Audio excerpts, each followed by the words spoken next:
All right, so if you're looking at this screen right here, you're either searching for a DJ or congratulations, you already found one. And now we get to plan it together. So very simple stuff. We start right up here where it says client login. Now, I'm going to tell you, if you're watching this video before April 1st, there's a good chance you may still be using the old Client Planning Center. And so no worries. If that is you, that's okay. But for everyone else who just signed on with Motor City HDJ for April 1st and beyond, thank you so much. You're the person I want to talk to as far as this tutorial video is concerned. So we're going to look at the brand new Motor City HDJ Client Planning Center on MotorCityHDJ.com. So let's dive right in. Now, before we get too deep into it, I want you to know that this window, as far as the planning tools go, if you're planning your event before April 1st of 2019, which really only is a couple of months, there's only a handful of you for the period before April 1st. So everyone else, after April 1st, this window will basically be gone. You'll not be taken through this middle window. It's going to just take you straight to this page right here, which is how you log into your Client Planning Center. Now I want to show you an example of what your planning center will look like. So I have a very high-profile client. Her name is Pam Beasley.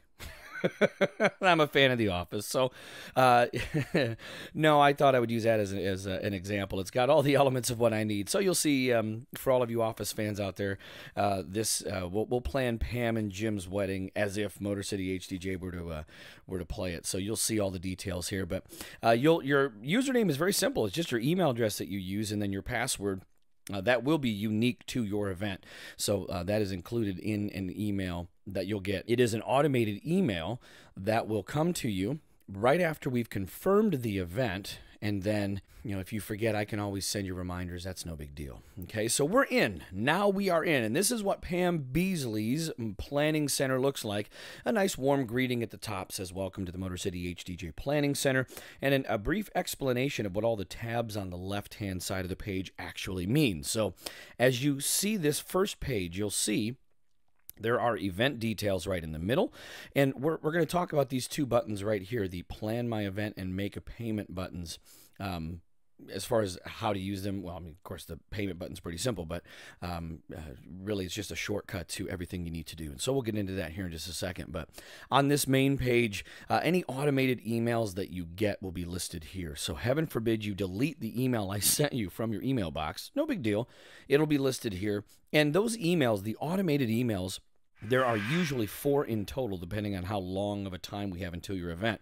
But usually there are 4 that come at 180, 90, 30, and 7 days. And they're just various touches to make sure that you're not stressed out with the planning process. Okay, so any meetings we have coming up soon, those will be listed here. Of course, you can see that I'm going to be meeting with Pam and Jim at Poor Richard's Pub on February 2nd. At 7 o'clock. And then you'll actually be able to pull up directions from that the next time. If we have a meeting between now and when your event is scheduled, you could actually click on that link. It'll pull up a Google map of the venue and where it's located. And it'll actually give you driving directions based on where you're located. So that's even better as well. So that's the upcoming meetings section of the home tab there. My events, it's really redundant because this green button is going to get you to where you need to be. So this page really doesn't make any sense. So you can forget this page if you want to, because again, you can access that Plan My Event button right from that home screen.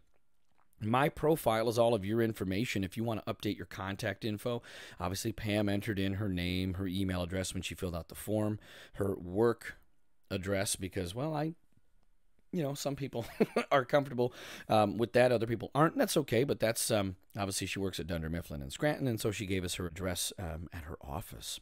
Contact information, that's all me, and this is everything you need to know about me. You can send me an email right from the system. So if you're doing this on an iPad or an iPhone, then it will open up a brand new email, and it'll send it right to me through the system. So that's even that's a wonderful benefit from the other system we were using.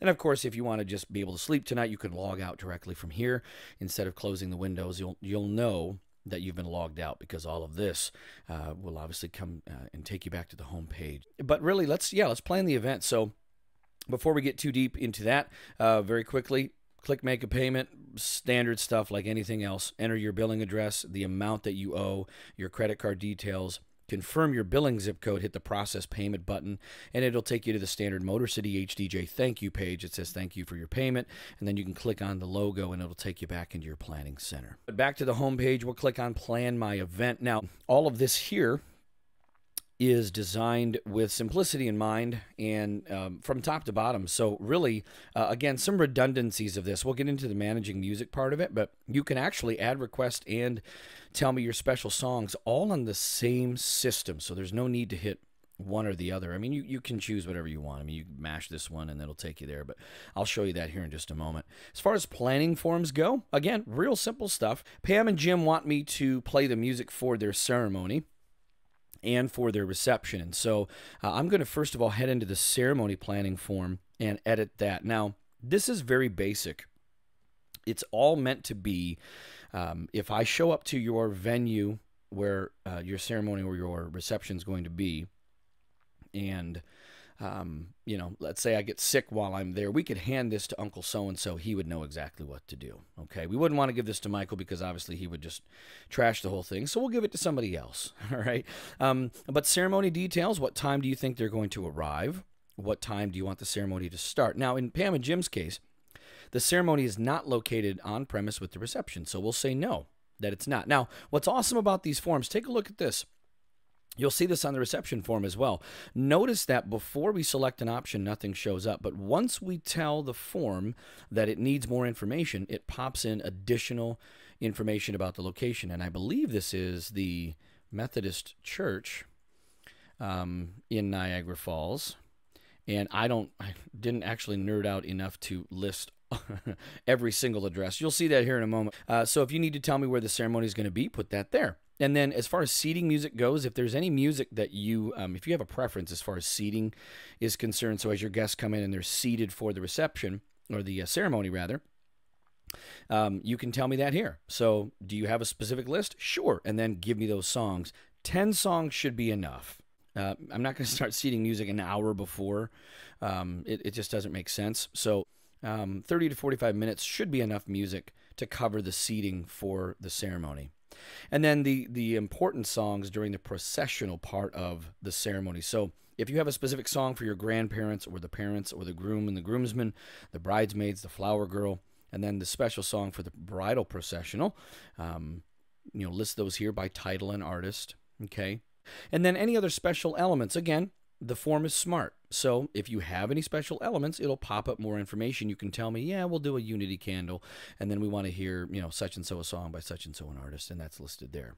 And then what song would you want me to play as you're introduced for the first time? List that song there. Now, this is a little different because my older system had an autosave feature every single time you changed anything in the form. This one has two different options. One, if you're OCD, you can click that button there at the bottom or at the top. And it'll also save every 60 seconds. It'll save your information. Now, if you don't like that, if you'd rather do it manually, you can click this disable button and you can do it yourself. But yeah, we'll save the changes for the ceremony form. And then we'll head right over here back to the main planning part of your planning center. Okay, so that was the ceremony form. Pretty simple stuff. Now, same deal with the reception. Jim and Pam are going to have their reception, and they're going to tell me everything about the reception that I need to know. Now, some of these details I filled in ahead of time just to kind of move along with things, but you'll see here, you know, what time, and again, all set up with common sense in mind. Heaven forbid something happened to me while we're there. We can give this to Uncle So-and-so, and he can, you know, run the show from there. Okay, so what time can I get into the room? Where am I going to load in from? And who do I talk to when I get there to the venue? Now, if you're going to have a cocktail hour, again, a smart form. So, yes, yeah, let's have a cocktail hour. Okay, so we're going to do that from 5:30 to 6. And it will be in the same room as a reception. And again, music that you want me to play, what type? You have the different genres to choose from, or you can make your own list. You know, we're going to have a violinist or a cellist or a pianist or somebody like that to play, or you don't care and it's up to me, or you just want me to play a good mix of everything. Again, the genres are all listed there. Anything else I need to know about cocktail hour, just let me know in that box. Okay, and then again, moving through the night. Now, I've color coded for the reception because there's a significant amount more detail for the reception than the ceremony. So I did color code them kind of to give you the old red light, yellow light, green light thing. So this is as we're getting started. Introductions is color coded green, dinner's color coded blue, and then of course ending the night is color coded red. With the introductions, getting the introductions going. What time are we going to do introductions? And so we're going to start introductions for Jim and Pam at 6 o'clock.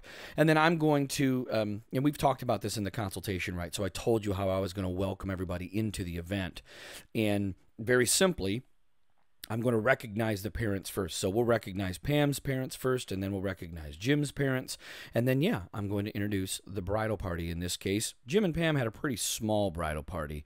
I believe it was 2 on each side, right? So you had both Halpert boys there, and then obviously Pam's sister and her best friend. And so they were there. They didn't have any juniors they wanted introduced into the room, but we were going to introduce them into the room at 6:30. So again, those 2 times could be different. Reception start time, and then the wedding party introduction time. Those could be different. Usually they are. Okay, so keep that in mind. And then all the people I'm going to introduce into the party there. And then, ladies and gentlemen, for the second time, Mr. and Mrs. Big Tuna, or however you want to be introduced. That would be amazing. If this is you, if you want me to do this for your wedding, that's absolutely hilarious. I would have to make sure to capture it on video. So, all right. So special elements. Yes. Anything else you want to do? Are you going to cut a cake? Is somebody going to bless the meal? If yes, again, it's going to let me know. So in this case, Jim's dad is going to say a blessing before the meal. Okay. And then who's going to give a toast? Obviously, we would want to make sure Michael avoids the microphone. So anywhere that you need me to have any sort of special details. Now, there should be a box at the bottom. I will insert that for later. But just as an example, let's say you for sure make sure that Michael doesn't get the microphone at all whatsoever. You can leave me that note. And so I'll have that. I'll have an additional box at the bottom of this form for your, additional comments and things. And then, so Jim's dad is going to bless the meal. And then, of course, we're going to have some toasts. And Jim and Pam want to say something. And so dinner is going to be served at 7. It's going to be a buffet. And they're going to make their own playlist. They're going to make their own dinner music playlist. And we'll show you how to do that in a moment. And they're going to seat me. Now, again, I told you about this in the consult. You need to make sure I'm seated with your guests. That way, if you need me, I'm in the same room. You don't have to come and get me somewhere else. I'll be with everything. They're in the same space at the same time. And so they're going to seat me at table 11. Hopefully I get to sit with Creed. I would love to pick his brain and see what's going on inside that, go inside that head of his. And they want me to stop the night at 11. So the music's going to stop at 11, but then I have to be out by midnight. So again, those 2 different things. Stop time and contract end time can typically be 2 different times because they want you to be out. They're going to give you time to get rid of your centerpieces and make sure you get rid of floral arrangements or whatever else you have. And then they want to, additionally, they want me to wear a black tie. And then I don't think she's really worried about a hashtag or geofilter at this point because it was 10 years ago. So we're going to save the changes at the bottom and at the top, or we're going to let it auto-save and then just still do it anyway because we're OCD. Okay, so that's how that goes. Now, moving forward, the next thing, music. So you can click add requests or special songs. Either one will do it. We'll just do add request because naturally it's the first one listed there. But as far as the music planning system is concerned, it's all in one place. There's not going to be one of these things where you have to hop around in 2 different sections anymore. Everything's going to be right where you need it in one location. So the actual dancing or the different playlists you'll create will be in the request section, and then all of the special music will be in the special songs section. So I've got them again broken down. It's kind of nice. Everything's in one place now. So all of the planning forms, the timeline is in one place, the music all in one place. So for this, Jim and Pam's special songs. So if they have a song for their wedding party to be introduced to, they would put it there. If they have a song for the 2 of them, they would put it there. And then, of course, first dance, daddy, daughter, mother, son, anniversary dance, and last dance of the night. Now, I'm going to tell you, I have purposely removed the bouquet and garter toss from the music planning forms because generally most people don't do it. And that's okay. It's 2019. It was one of those things that was, I don't even know how to describe it. It was a phenomenon for a while. And if that's you, if you really want to do that, that's totally fine.